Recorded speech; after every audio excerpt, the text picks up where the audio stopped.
Welcome to Chillin' 101. We hope this video helps. In this video, I will explain how to replace a Kia Sportage door handle. First, always put safety first by wearing appropriate gloves and eye protection. You'll need a few basic tools, including a set of screwdrivers, a plastic trim removal tool, and a 10mm socket wrench. Make sure your window is completely up before you begin. Having the correct replacement handle for your specific Sportage model is also crucial for a smooth installation. Now let's get that old handle out.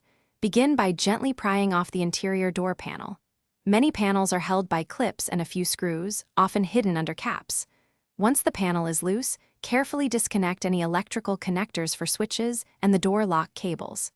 Next, locate the 10mm bolts holding the handle in place, usually one or two, and remove them.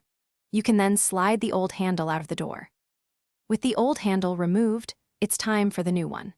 Carefully slide the new door handle into the exterior opening, ensuring it aligns correctly. Reinstall the 10mm bolts to secure it firmly in place. Next, reattach the door lock cables and all electrical connectors, making sure they click securely. Before putting everything back together, test the new handle from both the inside and outside to confirm it operates smoothly. For the final steps, carefully reattach the interior door panel, making sure all clips snap into place and any screws are tightened. Double-check all door functions, including the window operation, locking mechanism, and the new handle's performance. You want to be sure everything works perfectly.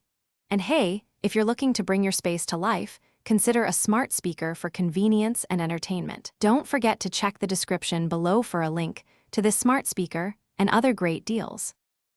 Thanks for watching. Consider subscribing if we helped you.